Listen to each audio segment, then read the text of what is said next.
नमस्कार, देश माझामध्ये आपले स्वागत आहे। बार्शीत संविधान रॅली व पहिली राष्ट्रीय बौद्ध धम्म परिषद मोठ्या उत्साहात संपन्न। 10 मे 2024 रोजी विश्वरत्न डॉक्टर बाबासाहेब आंबेडकरांनी बार्शीत केलेल्या ऐतिहासिक भाषणाच्या शतकपूर्तीनिमित्त यशवंतराव चव्हाण सभागृह बार्शी येथे पहिली राष्ट्रीय बौद्ध धम्म परिषद संगिनी व संविधान रॅली आयोजित केली होती। ती मोठ्या उत्साहात संपन्न झाली।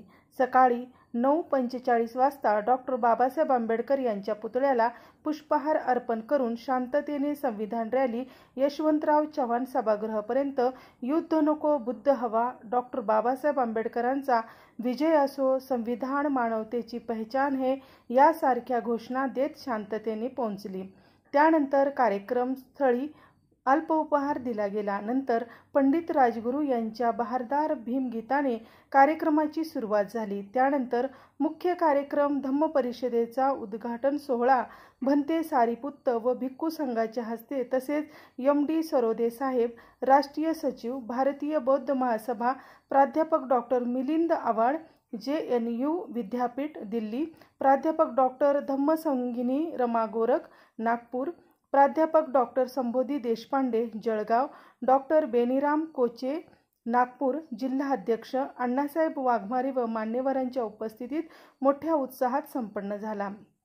बार्शीत डॉक्टर बाबासाहेबांनी 10 मे 1924 रोजी केलेल्या ऐतिहासिक भाषणात देशांतर, नामांतर, धर्मांतर या महत्त्वाच्या विषयाला स्पर्श केला होता। त्याचबरोबर समाज जीवनात निरपेक्ष कर्तव्य बुद्धीने झटले पाहिजे या शीर्षकाखाली हे भाषण दिले गेले होते। खंड 18 भाग 1 मध्ये प्रकाशित आहे। बार्शीतील या ऐतिहासिक पहिली राष्ट्रीय बौद्ध धम्म परिषदेच्या अध्यक्षस्थानी सत्यजित जानराव, बार्शी तालुका अध्यक्ष, भारतीय बौद्ध महासभा हे होते। याच कार्यक्रमात त्यांचे तथागतांच्या पाऊलखुणा या पुस्तकाचेही प्रकाशन करण्यात आले। तसेच सत्यजित जानराव व विश्वास वाघमारे यांनी बार्शीतील डॉक्टर बाबासाहेब आंबेडकरांचे खंड 18 भाग 1 मधील हे ऐतिहासिक भाषण स्वतंत्रपणे पुस्तक रूपाने प्रकाशित करून मोफत या परिषदेत वितरण केले। या कार्यक्रमाचे प्रास्ताविक वैशाली जानराव यांनी केले। सूत्रसंचलन विश्वास वाघमारे यांनी केले, तर आभार रमेश पालके यांनी केले।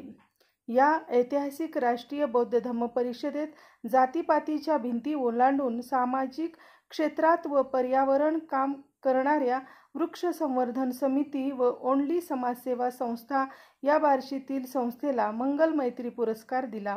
तसेच सामाजिक बांधिलकी जपत मानवतेच्या प्रचार प्रसार अर्थात बौद्ध धम्म चळवळीत संपूर्ण आयुष्य वेचले असे कालकथित लिंबा गेना जानराव, कालकथित नथुराम अंकुश जानराव यांना मरणोत्तर, तर चंद्रकांत साळवे यांना धम्मरत्न पुरस्काराने सन्मानित करण्यात आले। हा कार्यक्रम यशस्वी करण्यासाठी पंडित राजगुरू, जिल्हा संघटक शंकर जाधव, शहर अध्यक्ष उपाध्यक्ष प्रसाद शिंदे, शहर कोषाध्यक्ष बाळासाहेब सरोदे, राजू रिकिबे, प्रवीण आखाडे, नतिकेत वाघमारे, विजयकुमार वाघमारे, चंद्रकला जाधव, वंदना वाघमारे, कल्पना तुपिरे, आरती सरवदे, रेश्मा रिकिबे, आनंद जाधव, प्रबुद्ध जानराव, वृत्तांत वाघमारे, बालाजी शितोळे, आहिरे सर, निकिबे, रमेश इत्यादींनी परिश्रम घेतले। देश माझासाठी मी वैशाली जानराव। बार्शी तालुका भारतीय बौद्ध महासभेचा अध्यक्ष आहे।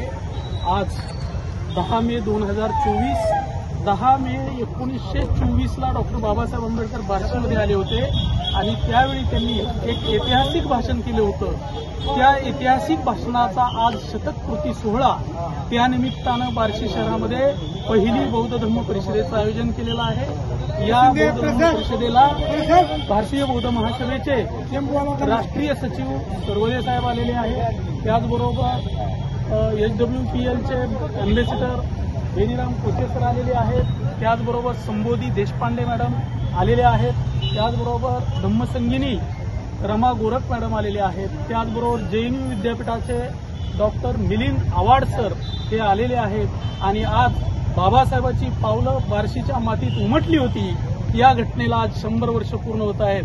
बाबासाहेबांनी केलेलं जे भाषण होतं ते अतिशय ऐतिहासिक होतं। बाबासाहेबांनी 1935 साली मी हिंदू म्हणून जन्मलो तरी हिंदू म्हणून मरणार नाही अशी घोषणा केली होती आणि 14 ऑक्टोबर 1956ला धम्मक्रांती केली होती. परंतु त्या सर्वाच्या अगोदर 1924 साली 10 मेला बाबासाहेबांनी बार्शीमध्ये देशांतर, धर्मांतर आणि नामांतर या अतिशय महत्वाच्या विषयाचा उद्घोष केलेला होता. त्या विषयाला स्पर्श केलेला होता. या पार्श्वभूमीवर ही पहिली धम्मसंगीनी आज या शतकपूर्तीनिमित्त होत आहे. आणखीन काय? जय भीम. काय बघा.